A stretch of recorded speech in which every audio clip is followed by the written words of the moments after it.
Hello and welcome to the Woman Being Podcast. We are back with another episode of Not Your Mom's Book Club. And wow, this one is really Not Your Mom's Book Club-esque. So today we will be talking about the beautiful Miss Ali Wong's Dear Girls. Get ready, strap in, it's gonna be a wild one. So let's just dive right in. Welcome to the Woman Being Podcast community, where we explore thoughts and opinions and have the freedom to change our minds without expectation or judgment. We will hold a safe space and support each other as we navigate together in the form of feminine. All right, so ladies, as we start every Not Your Mom's Book Club, what are you drinking, Miss Emma? Well, today I'm drinking a rum and cola, not rum and coke, because the unnamed large soda giant is not one that I would like to support. And Kelly, what are you drinking today? I've got a Guinness. Nice. Look at that head. If you're listening, you can't see it, but it's beautiful. Foamy. It is a work of art, truly. And then I am drinking a Mike's Hard Lemonade because you know what? They're quick and easy, and I had it in my fridge. So cheers, ladies. Cheers. Oh, cheers. Beautiful. Beautiful. Lovely audio there. I know. I'm like, oh boy. Just to give a quick summary of the book. This book, titled Dear Girls, is written by Ali Wong to her two daughters. Inspired by, she got a letter from her father when he passed away, and she wanted more. She wished there was more than just a letter, and she wanted more answers from him. And so she actually decided to write her girls an entire book. And it's amazing. I love how vulnerable it is. She does have a disclaimer that her daughters are not allowed to read it until they're 21. Which might be my suggestion to you. It's very raw, to say the least. Crass. It's Yes, very that's a good crass, word. which if you have not seen her comedy special, then you'd be surprised. But if you've seen her comedy special, you know it's about that level. It's about the same level. Yeah, so for those who don't know, Ali Wong is a comedian. Yes. An Asian American comedian. I should clarify, too, one of my favorite comedians. Yes. And I'm shocked that these girls were like, yeah, let's review that book. I mean, she's funny. But she's in Always Be My she's Maybe. in Always Be Yeah. My Maybe with Keanu Reeves. And He's not a main character of that I know. movie. I just feel like he deserves space and credit because I love Keanu Reeves. That's fair. Like, Okay.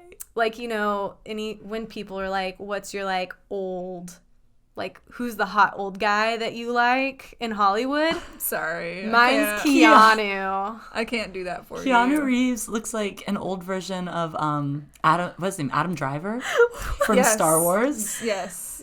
Ugh. Talk to me about Tom Selleck, George Clooney. George Clooney. Oh, no. Little salt and pepper. Not for me. Nope. Even Keanu. Steve Carell is hotter. Keanu. James Have knows. you seen his Steve Carell is not Silver hot. Fox pictures? I'll show them to you. Oh, no, you're right. Those ones are hot. Yeah, check out the morning show, people. He looks Yes. Yeah. Not young Steve Carell. Old as an old person. good. Yeah, Steve like Carell. older Steve No, I Carell. will Yeah. say he does look better older. Like, so I get it. I get that. Steve Carell? Yeah. Yeah. But I Not still, Keanu Reeves is to me, never Keanu attractive. is like the pinnacle I think of he might have Hollywood gotten- old guy attractive. And he's not even that old. He's I like feel 50. for you, but I can't. I'm not. I think he's I'm actually not on less that level. attractive than he was in The Matrix, and he's not very What? attractive then either. The Matrix to me was the least attractive Keanu. No. Keanu Reeves What? looks like a creepy guy who's like producing a porno on a side street in LA. That's accurate. Now. That's what he looks like. With his little facial hair and his shoulder length hair.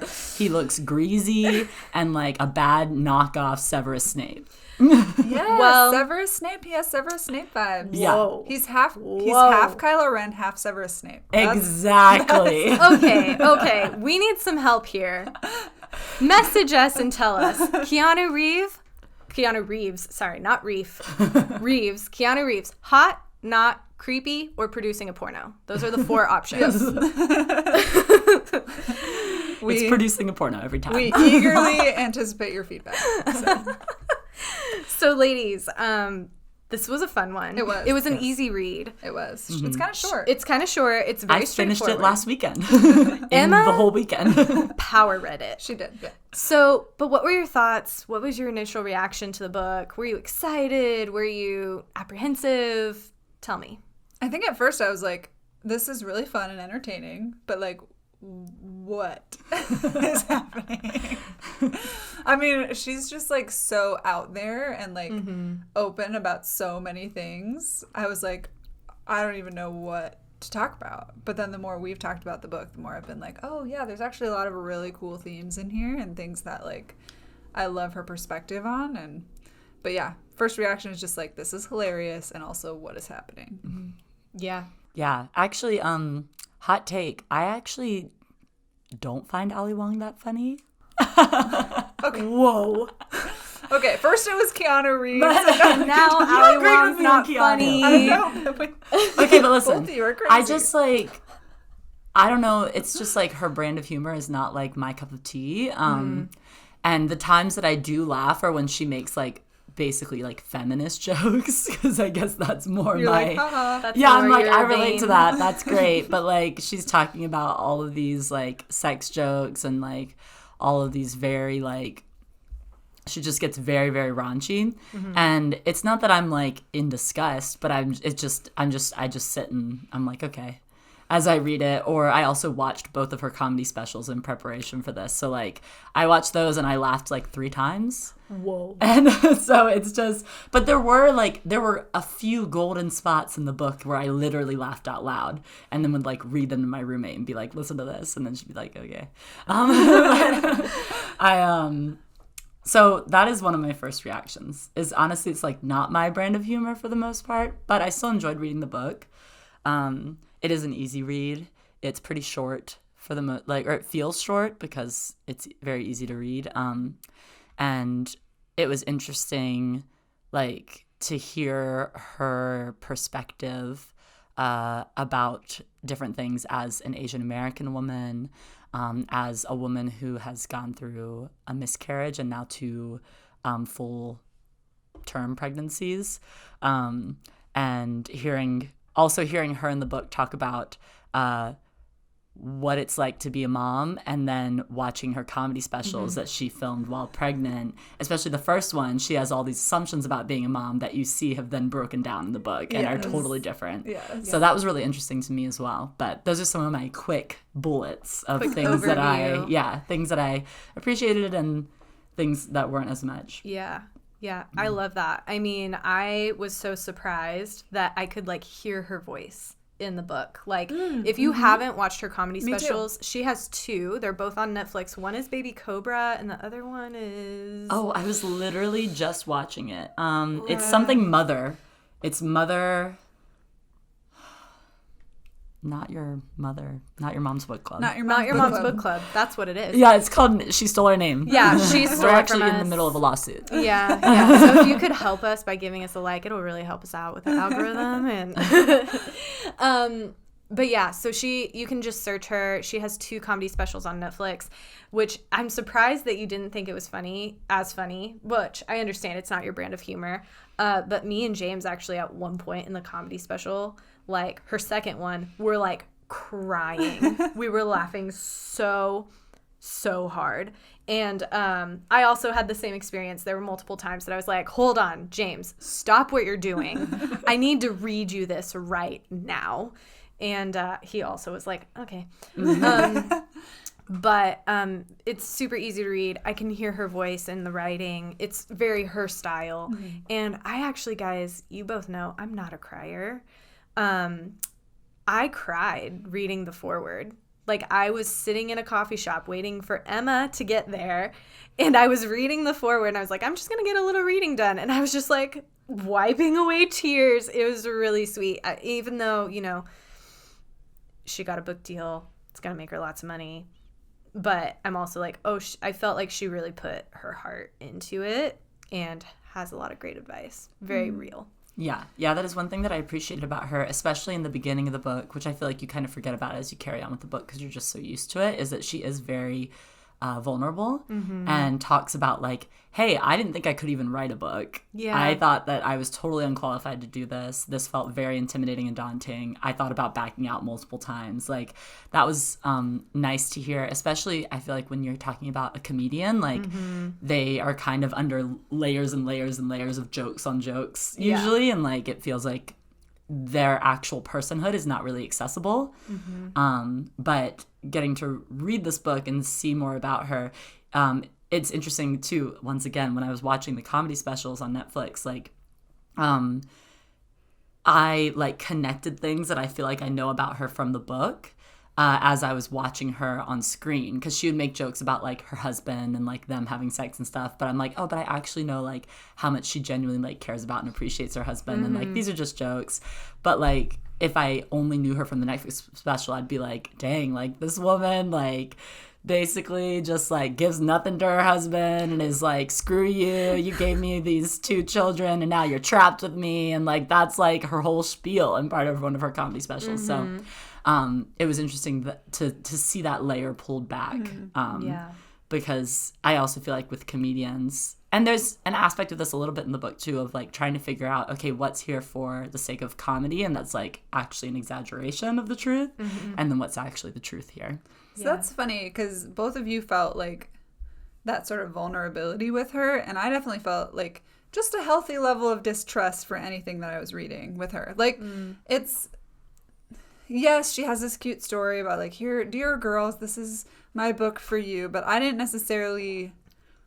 wasn't like bought into that narrative exactly. It, like because she's a comedian and because of the way she delivers her jokes, and because I know it's all like, it has elements of truth but isn't like probably fully true, or maybe I don't know, she might just have a really hilarious life. But to me, like I like suspended, it was like the suspension of disbelief or whatever. That was like kind of my experience reading through the book, is that I was like, okay, this is just like a fun story. I didn't necessarily emotionally connect with it in that way or feel like, oh, this is someone writing a story to her daughters. I was just sort of like, okay, this is the format with which she's chosen to tell this story. That's kind of how I took it. And I'm like, I don't know if like as a daughter I would actually read that, or if as a mom I would actually want my daughters to read that. I don't know. That's how I felt. I didn't really believe it, I guess. Yeah. I think that to me, in the terms of like whether or not she would want her daughters to actually read that, I mean, she's a pretty famous comedian now, so like her daughters can watch her raunchy comedy specials, which are way raunchier than her book, I feel like, and like, so she's put it all out there. Sure, but it's not like, I would be ashamed to like show that to my kids. It's not that. It's just like, when addressing my children directly, I might have a different way of speaking to them than I would up on a comedy stage, is what I'm saying. Like, I mean, I think that's also probably part of why she says the like, don't read this till you're 21. Yeah. Well, yeah, but I mean, that's just like, you kind of have to say that. Yeah. That's true. She does have to say that because there's a lot in here. For anyone who's like, what is happening? There's sex, there's body parts, there's poopy parts, pee-pee parts, all sorts. Why are you dumbing down the language? The toddler language, all the things that you could possibly think of, and just the gross human experience she goes into it. And that's one of the things I appreciate about her a lot, is she's not afraid to talk about pussy. She's not afraid to talk about like, having pooping her pants or having diarrhea, or all the things that happen when you're postpartum, or when you have a miscarriage, or any of those things. She's just like, this is the human experience. We sweat, we poop, we pee, we we don't wash our hair sometimes. I mean, and it's like, that's I appreciate her like she's daring in that she's willing to go there, which I think a lot of at least in comedy, men have sort of dominated this industry for so long, and as a result, like, we talk about things from the male perspective, and like dick jokes are okay, and like certain things are okay to talk about. Yeah. But when women come and counter that, people are like shocked. But I think it's actually, I appreciate her like pioneering that and being like, no, like, queefing is funny too. Yeah. Queefing is hilarious. Anyone that doesn't think queefing's hilarious, I think you need to like take yourself a little less seriously. There are so many things I appreciate about this book. I mean, obviously from the comedy perspective, I love comedy, but, also from the very female, vulnerable perspective of like, she talks about having a miscarriage. She talks about going on a trip after high school. She studies abroad. In college. And she talks about this trip she took to Hawaii for an extended period of time. And they thought that they were going to, like, screw hot, like, islanders or be on a trip with hot guys. And it was, like, all women. It was, like, a band of ladies. And I loved how she talked about removing men from the equation allowed them to just live. Like, they gained weight and they didn't care. They were constantly on the toilet shitting themselves. Like, they were drinking, they were out late, they were sweaty, and they didn't care. Right. And I appreciated the value in that. Yeah. There's so many good nuggets. So totally. What were some of your good nuggets that you liked? I know I only named 2, and they're very early on in the book. There's so many, but what are your thoughts? Some good nugs. Yeah, I mean, I have quite a few, like, passages that I've, like, thought about that I would love to share, but I'm trying to think how to, like, narrow them down. Totally. I loved her talking about, I mean, this sounds weird to say, I loved her talking about her miscarriage, but she brings up, like, how she felt so, like, her body had, like, failed her. Mm-hmm. She has a miscarriage before she's had any children yet. Mm-hmm. And she's trying to get pregnant with her husband. And I think she's in her 30s at this point. So she's already, like, a less viable person for pregnancy. And she has this miscarriage, and sort of all these other women that she knows sort of come out of the woodwork like, oh, yeah, like, I've actually had a miscarriage as well. And realizes, like, oh, like, Beyonce has spoken publicly about having a miscarriage and talks about how that basically makes her and Beyonce best friends, which is funny. But I really liked her sharing about that, because I think that's something that needs to be normalized more, because I think that a lot of women who have miscarriages feel so much shame and so much loneliness in that, when it's actually a lot more common than they realize. Yeah. And losing a child very, very early on in the pregnancy especially is very common. Mm-hmm. So I thought that was really good and powerful that she talked about that. But one of the things that I thought was really interesting, I'll read a little passage. Please do. Was she talks about the sort of part of the struggle of being a female comedian, and the fact that there's actual, like, risk to her safety as a female comedian. So she says, on page 50 in the Kindle edition, she said, here's my personal theory on why there aren't more female stand-up comics. Safety. When I go on the road, I have to get into a car with a stranger 4 times per day. From my house to the airport, from the airport to the hotel, from the hotel to the club, and from the club to the hotel. For a man, that's considered an adventure, full of potential man shenanigans, like in The Hangover. Best case scenario is they wind up high on mushrooms getting blown by a stranger with a briefcase full of mob money and a foreign passport that doesn't belong to them. Worst case scenario is boredom, which means being on their phones, which they also love. For a woman, though, it's 4 opportunities to get raped and or killed. I got into the habit of walking at night back to my car or to my hotel room with keys in between my fingers and always ready to scream and take a swipe at someone just in case. You gotta want it really bad to constantly put yourself in those situations. You have to really love stand-up and embrace every shitty thing that comes along with it.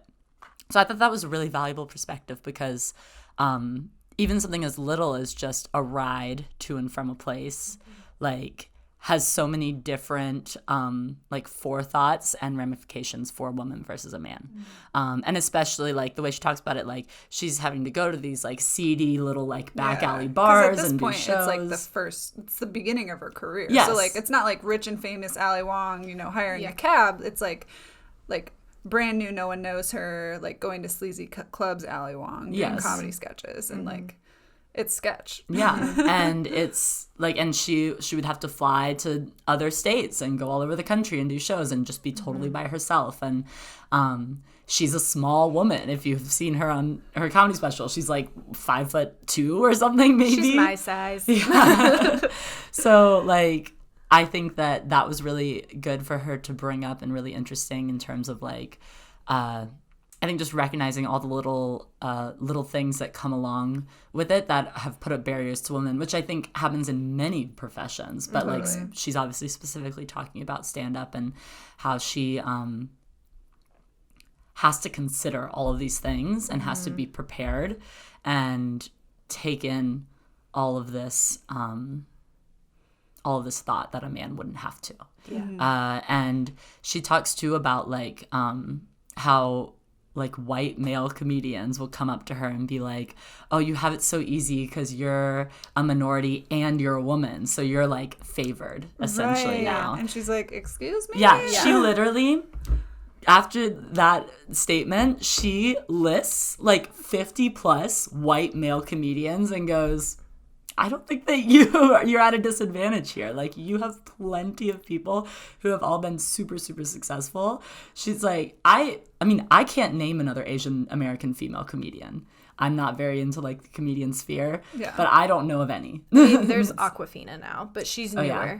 But I actually do know of her, but she's more of a She's rapper, more, she right? does some, she does some rap, she does some stand-up, and she definitely, she does a lot of acting.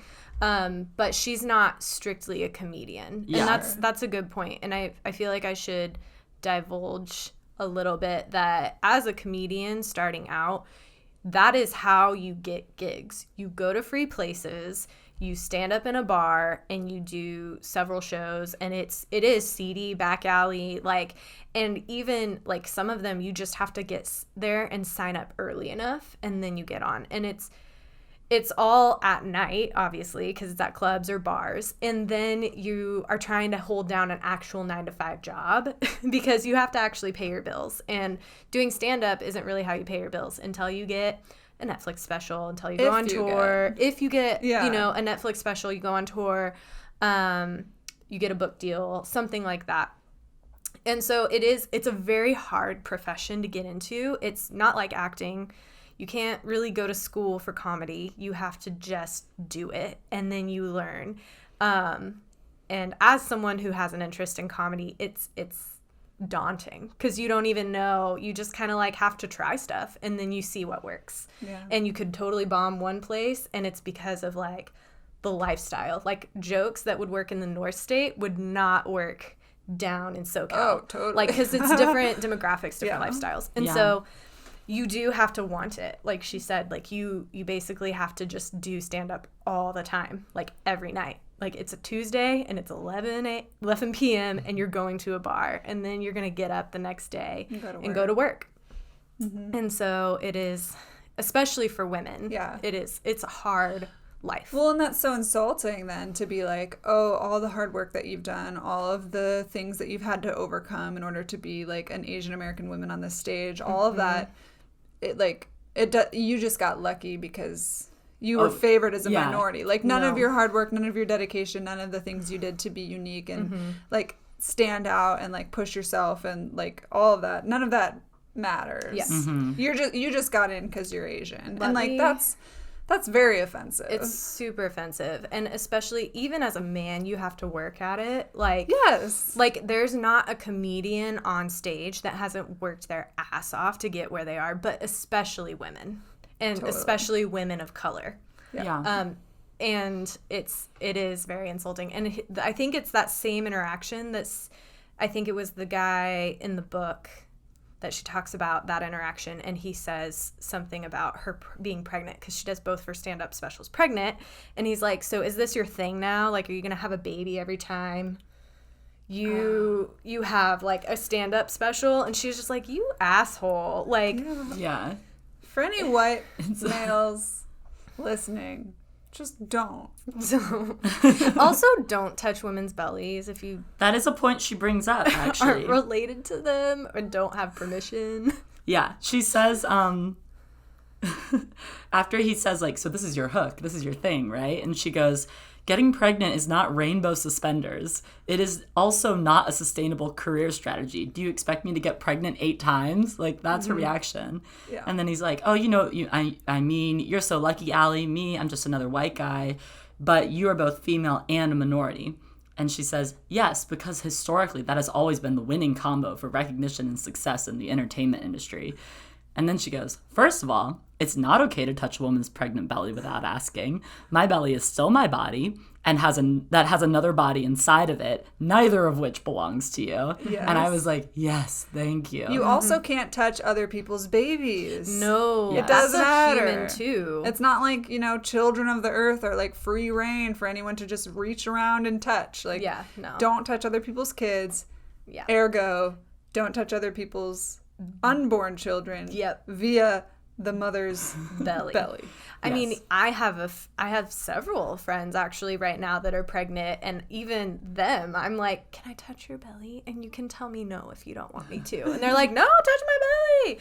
Like, I don't care. But even like my friends that do have kids, they're like, yeah, there is a thing with children and consent. That's a little bit of a tangent. Yeah. But like, we think we can just pick kids up and do whatever. And it's like, ooh, Yeah. that's a human. Like, Yeah. they may not be able to communicate the same way you do or voice their needs the same way you do, but like, there is a thing of like, oh, I'm an adult and I can do what I want, and you're a kid and you can't do what you want. And it's like, Right. ooh. And it actually makes me think about how Ali talks about her relationship with her mom, which I actually really appreciated. She was like, as a young person, I had a really hard time with my relationship with my mom. She was cold. She was always, quick to criticize. She was constantly trying to save money, even though we didn't need to, like all these things. And then she's like, as an adult, like especially after having children, I really deeply appreciate my mom. And she wasn't the fun one that you went and got pedicures with or that could talk you through a breakup, but she's there and she does what needs to be done, which I think is something we probably most people deal with, is like, oh, growing up with my mom is hard, but now as an adult I have a newfound appreciation for her. It's hard being raised as a child. Yeah. I mean, you see everything, You're Yeah. there with all of your parents' flaws and successes. And so it's easy to both look at other people's childhood experiences and go like, well, why didn't you do this for me? And then to also look at your past and be like, well, I could have done this better. I wouldn't do this as a mother. So why did you do this? Yeah. And I think that one of the big things, I don't know if this happens in the male experience, but I will say that I know that, or at least I feel like in the female experience, there's a lot of sort of reconciliation between mother and daughter as you get older, and as you start to have more of that appreciation, more of that understanding, and not that doesn't mean that you and your mom are going to be best friends or something all of a sudden or anything like that necessarily, but there's just more mutual understanding, and I imagine that grows even more once you have a child of your own, and that there's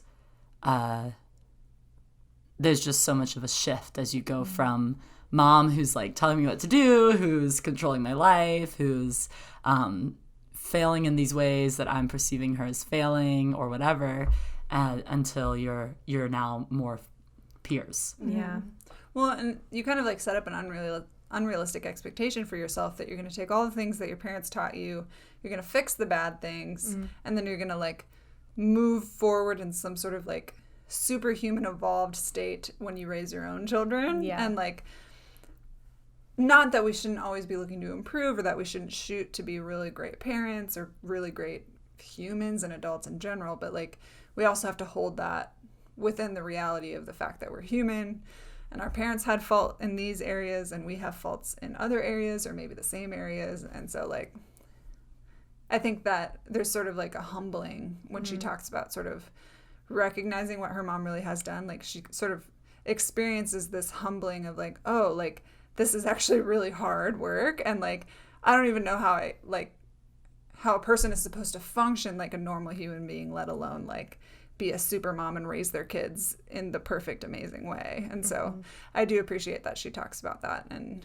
she just sort of like the reality hitting is just I think just a healthy way of remembering that like being a mom is both beautiful and wild and crazy. So and you're wild. not sleeping and you don't have time to shower and like all your normal things that you wouldn't ever tell anyone to not do. Like, you'd never be like, you need less sleep, poor nutrition, and Don't shower. don't shower. Like, you would never give that advice to someone, but suddenly you're like accosted with this newborn crying creature, and you have to like raise it, and its life is in your hands, and those other things that seemed so important before being a parent suddenly aren't. Not to mention, you're literally feeding that body from your body. Like, that's why breastfeeding is wild. Sometimes. You also, well, that's true. Not everyone chooses to breastfeed, but if you do breastfeed, you burn 2,000 calories a day. Like, what? That's wild. Yeah. Super wild. In her, actually in Ali Wong's second Netflix special, the one we can't remember the name of, she mentions how much she hated breastfeeding and talks about how, she's like, it was horrible. And she's like, I quit breastfeeding after 8 months because I couldn't take this thing sucking the life out of me every day anymore. And she's like, people ask me how I got so skinny after pregnancy. And she's like, because I had this creature, like literal leech that was just taking everything from me. It is very hard for people that don't know about breastfeeding. It's very painful at first. You have to build up literally a nipple callus, and like it's time consuming, and it can get smelly and messy, and it can get clogged. It can get clogged. It can get infected, and that's even more painful. And then one of my friends that's pregnant, she is pregnant with her third, and she actually talks about like breastfeeding is like a mutual choice. And she stopped breastfeeding, I think it was about 7 or 8 months, and she was like, he's not happy about it, but she's like, listen, I just can't take it anymore. And like it's a mutual thing. Like, if he wants to breastfeed and I don't want to breastfeed, I don't have to breastfeed him. Like, I can pump and then give him a bottle or whatever, or give him formula. And that was an interesting thing that's not super related, but kind of related, that I thought I'd never thought about it before. Like, as a mom, you just breastfeed. That's what you do. And that's like the area and way I was raised and where I come from. But I loved what she had to say about that. It's like, once I'm done breastfeeding, we're done breastfeeding. And if I'm good continuing to breastfeed, then we can keep breastfeeding. But I'm also not going to force the baby to breastfeed if they're not interested anymore, which is interesting. Point being, moms, you're doing amazing. Hella respect. So amazing. So much respect. So hard. I can't even imagine having that in my life right now. Another thing that I, probably the part of the book that I connected with the most, in terms of like just feeling like I understood a sliver of the experience she was talking about, was when she talks about studying abroad. Not the Hawaii like intensive that she did during college, but right after that she goes to Vietnam and studies abroad for a semester there. And she is Vietnamese and Chinese, and so in a way it was sort of a way for her to, experience her family's culture on a deeper level. And I'm not sure if she'd been to Vietnam before that or not. I think so. Yeah, I know she mentions that she goes back often now, but she talks about just that whole experience. And like, I haven't been to Vietnam, but I've been to Southeast Asia and absolutely loved it. But I also feel like she opened up more of like what it's like as an Asian American to go to like your country of origin, you know? And so it felt familiar, but also distinctly different, because there's no way I can understand that as this white girl. But there's a line where she talks about it. She says that I like particularly related to on page 101. Of the Kindle edition. Of the Kindle edition. Amazon, give us a sponsorship. Studying in a developing/third world country is way more intense and formative than studying in a first world fancy country. It makes you so much more open-minded, adaptive, and confident. You become so much more real. When you have to shit on 2 little bricks into a hole the size of a tennis ball at an elementary school in the countryside, or sleep in a farmer's yurt after not bathing for 5 days, you become a much more easygoing person. It teaches you to value experience over material things real fast. And that was really that like hit home for me because, I mean, first of all, I studied abroad, but I studied abroad in a fancy European country and definitely did not necessarily have that experience. But then when I traveled after I graduated college, like I had very similar experiences to what she talks about, and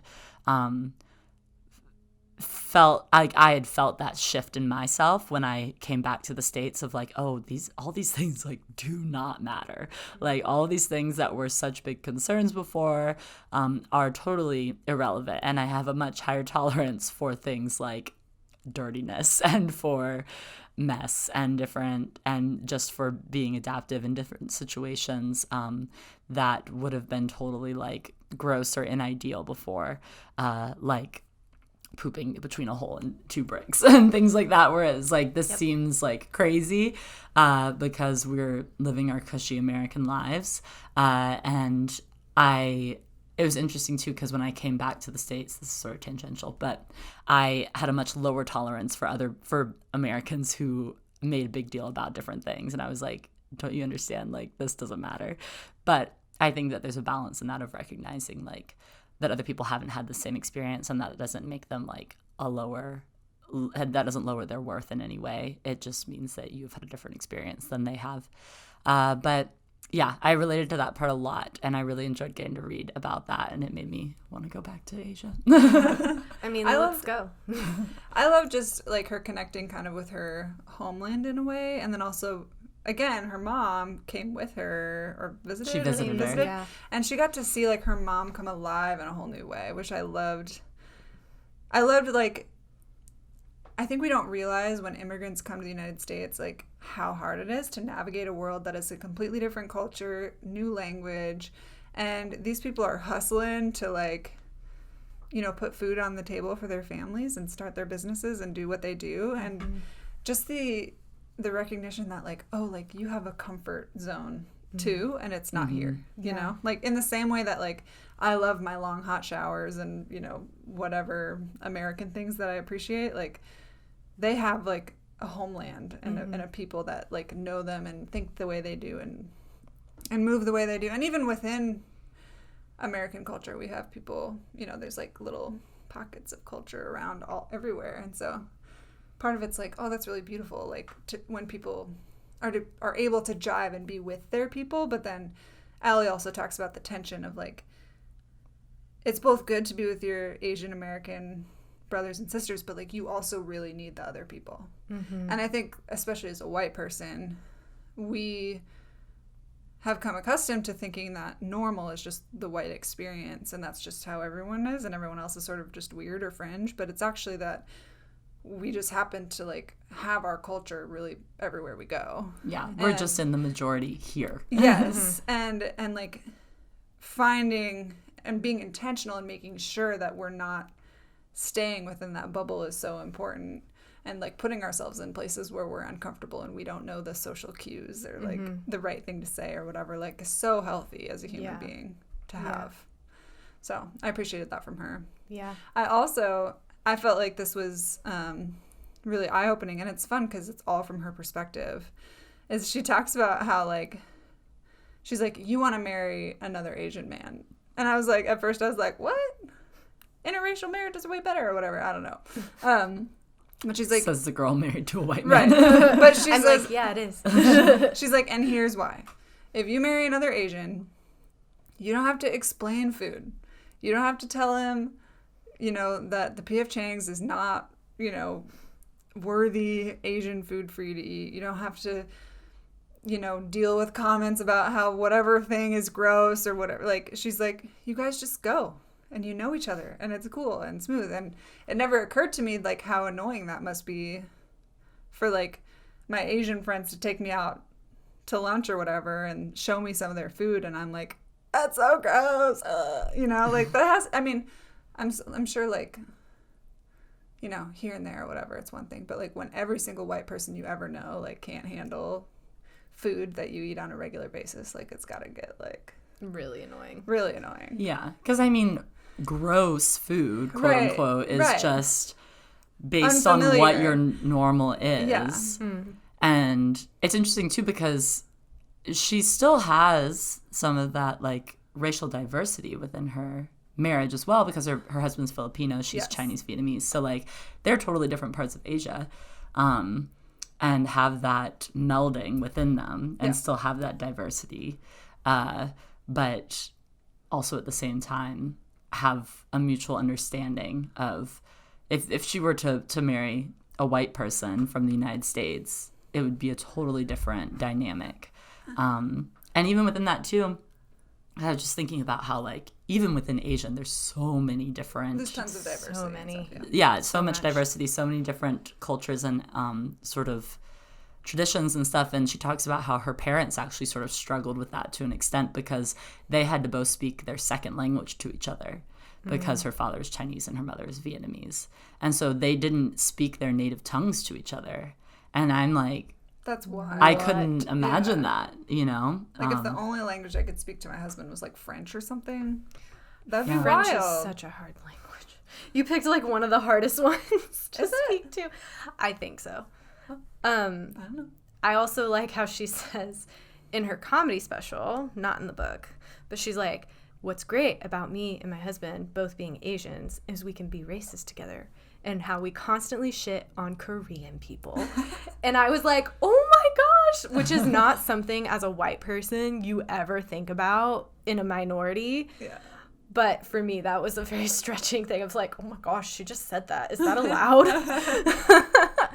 But I like what you're saying about food and culture. Like, she talks about that a lot. And like, hey, like someone, that dish that you think is gross feeds families in other countries, right? And is something that's a delicacy or that is, you know, their comfort food. And like, just because it's different or new to you doesn't mean it's disgusting or gross or whatever.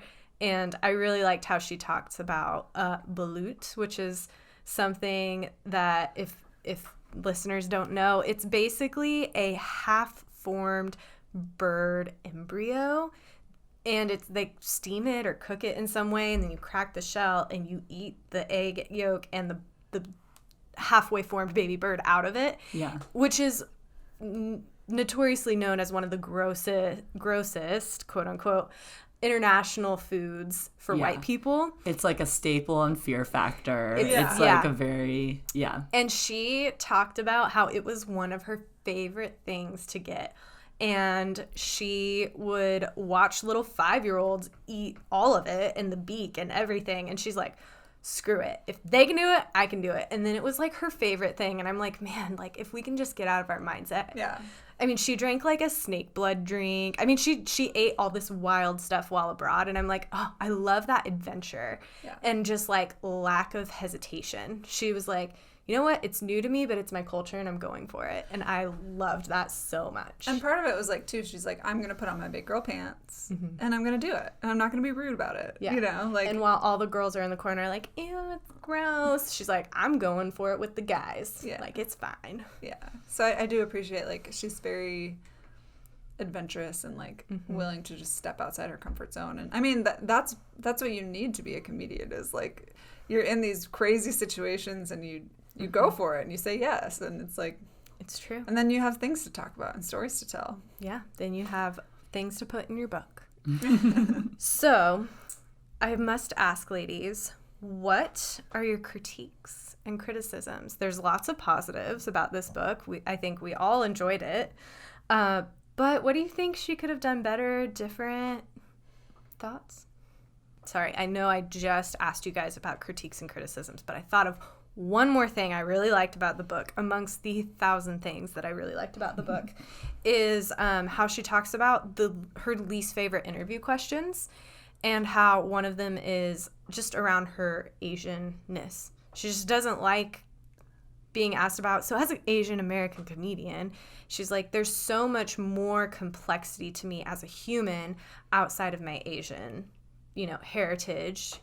And I just thought that was really intriguing because I'm like, as a white person, how much do we boil people down to their ethnicities or exploit people because of their ethnicity?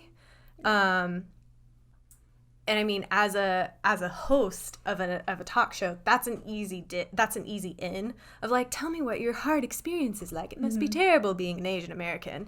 And she's like, I earned my own. Like, to her, like in that moment, that's not relevant. It's like, you're different. Tell us about it. Yeah, You like know? white people don't get asked, what's No. your experience like being a white Yeah, like comedian? it never happens. So, Maybe I'll start asking that but what's question. funny about it is that when you read her book, like no one's asking her those questions, and her experience is just naturally coming out. The Asian parts, the female parts, the American parts, the Vietnamese parts, the Chinese parts, like all of it comes out of just her story and her personality. It's like you don't actually have to like specify that. I feel like you don't like you can just ask like, what is it like? How is it like? How did you become a comedian? And like those stories are gonna like flow out of her anyways. So it's kind of funny that like people have to be like, in case it wasn't clear in the room that you're different. Let's talk about it. Like point that out and then ask you point blank what that's like. And it kind of like pigeonholes the conversation. It does, and it than, definitely sets it in a direction. Yeah. Instead of letting the person being interviewed, in this case Ali, actually take the direction wherever she cares to take it. Right. Which is interesting. Yeah, and it reminds me too, besides being Asian American, she's a woman, and she talks about how she felt like when she went to comedy shows and stuff when she was starting out, like she had to sort of hide that femininity. She would just wear baggy clothes and like just cover herself up essentially because she's like, oh, I'm just gonna be like one of the guys here so I can fit in, like she would like not wear makeup, like she would just put her hair up into buns and carry on. And she's like, this is what I have to do in order to seem approachable, in order to seem like I can be funny, because if I'm pretty, like I can't be funny as well. Like that was sort of what I got from her in that and in the pressure that she felt. And then talks about how later on she does a show on one of the late night talk shows. Ooh, was it Jimmy Fallon? It was one of the ones that's like The Late Show or The Late Show or something. I'm not sure, but she does one of those shows and she wears like stupid high heels because she's like, well, I'm going to be on national TV. I guess I need to like glam up. And she goes sort of this other extreme and performs, as she said, I haven't watched it, but she says she performs terribly because she's just trying not to fall over and her feet are killing her. And so she gives the advice to her daughters in the book, like, if you become a comedian, which she tells them many times in the book to not become a comedian, she's like, if you do, wear flats when you're on stage. Like, just do that. And I think it was really cool then watching her comedy specials on Netflix and sort of seeing how she has kind of come into her own. And she is like done up with her makeup and stuff, and she's wearing like these tight-fitting dresses over her baby bump. But then she's wearing these little like flats and just like flopping around doing her little pregnancy waddle as she's telling these jokes and stuff. And so I feel like she's sort of struck that balance for herself. And I even like, as I've started watching her first one, Baby Cobra, I was like, oh, I'm proud of you, Ali. Like you look like you're like doing what you want, instead of doing what you think you need to do in order to be successful, whether that's dressing down or dressing up. Like she's hit a middle ground that feels like Ali. And I think that's a struggle for women across many careers. Oh, yeah. And I feel like that's something you can see in comedy. The women that are successful are the women that are being themselves. Like, a great example is Katherine Ryan. She's funny. Fabulous. Like, holy cow. If you follow her on Instagram, which I do, she is always glammed up. And she looks exactly how she looks in real life on stage. But that's why it works for her. Like, she is a glamorous princess, and she's funny as hell. Like, again, another female that makes me cry. Like, I laugh so hard.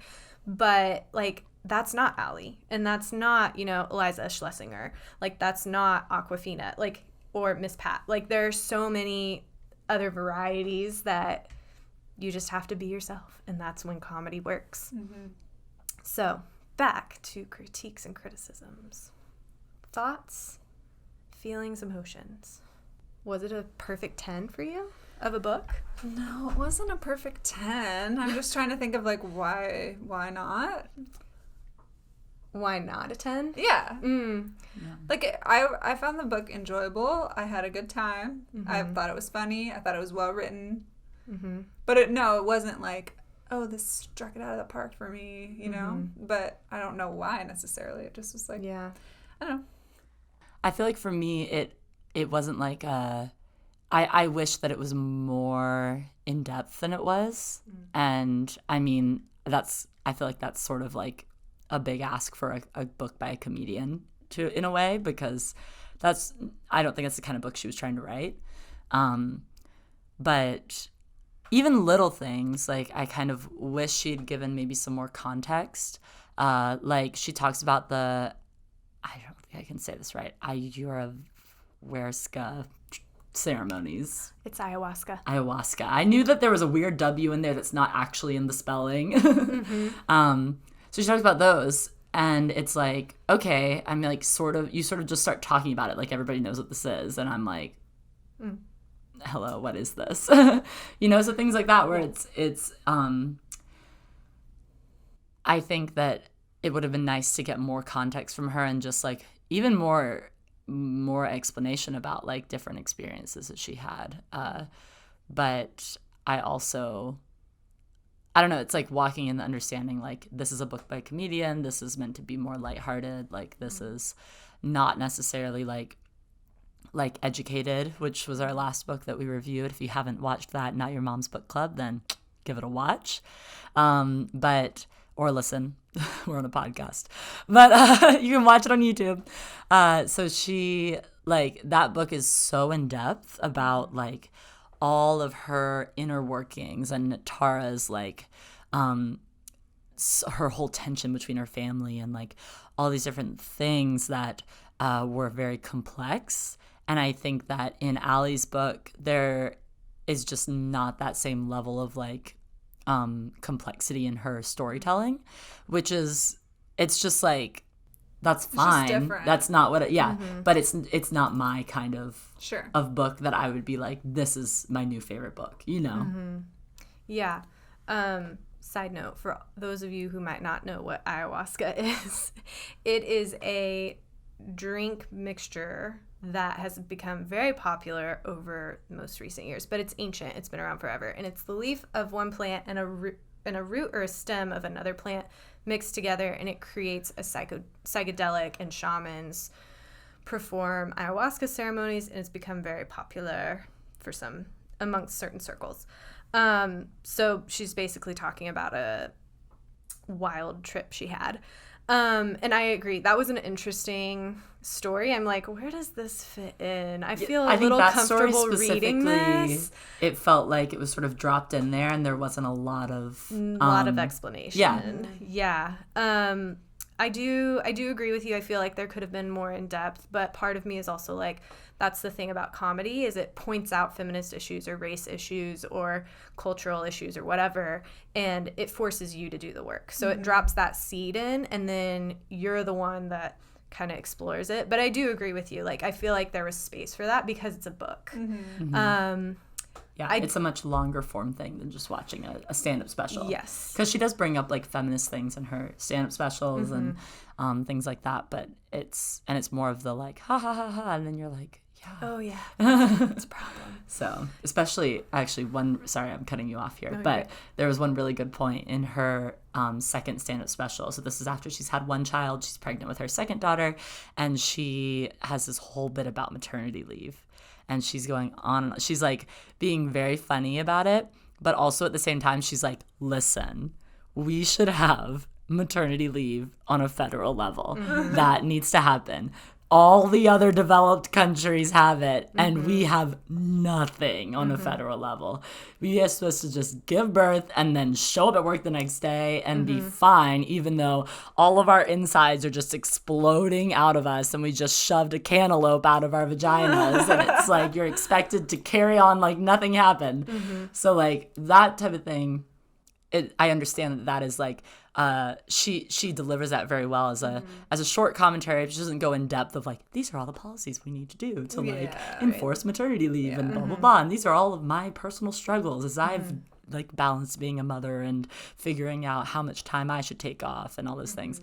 But there is more space for that in a book. There is, that's why I personally love comedy so much, is because we're laughing and joking about things that aren't that funny when you get down to the seriousness and the real lifeness of it. But in that safe space, we can all joke about it, but then you all go home and think about it later. It does like plant that seed of like, oh yeah, that is super That's an racist. issue. I didn't realize that, that sort of thing, or Yeah. whatever it may be, is like comedy has that unique space of being able to like point out the things that are too rude to point out in any other context and be like, hey, there's a problem. Yeah. Let's laugh about it. But then seriously, we need to fix those things. Yeah, I think that, I mean, the arts do that in general. Like music, for example, has been used for decades as a way to like bring social change and to point out social issues. And it's something that's more consumable than like listening to some raging feminist TED talk that you're never going to listen to because you are anti-feminist or whatever. Yeah, there's a certain audience that like listens to those types of things. Like we have a certain audience here at Woman Being. I guarantee most of you aren't white cis male people, so that's fine. For those of you that are, we love you. Yes. But like our audience is capturing a certain people with a certain ideology that are probably at least thinking about the things we're thinking about, or already sort of like on that path. And comedy though is like a unifier in that, like, It is. Comedy is for everybody. It doesn't matter who you are. Everybody can laugh about stuff. And then it sort of like plants those seeds as it goes. Yeah. So, and that's the benefit to me as a white person watching comedies or attending shows from people that are minorities or older or female. Like, you have that wide range, and then they plant seeds. So like one of my favorite that's not a female is Gabriel Iglesias, so more commonly known as Fluffy. He talks a lot about Mexican culture and things that I would never have thought of. I'm like, oh, I need to like do some research and sit and process that. Or Trevor Noah, he's another really good one. I love Trevor Noah. So I could talk about comedy for a long time.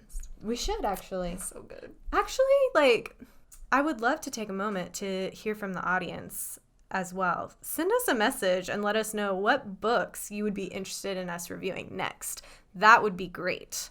Because we're just stabbing in the dark here, people. We're We are. We're like, this is a Hopefully cool like book. it. We've heard that, Oprah likes it, so here we go. And we review it. But we, Oprah reads a lot. if you're going to be interested, we need to know.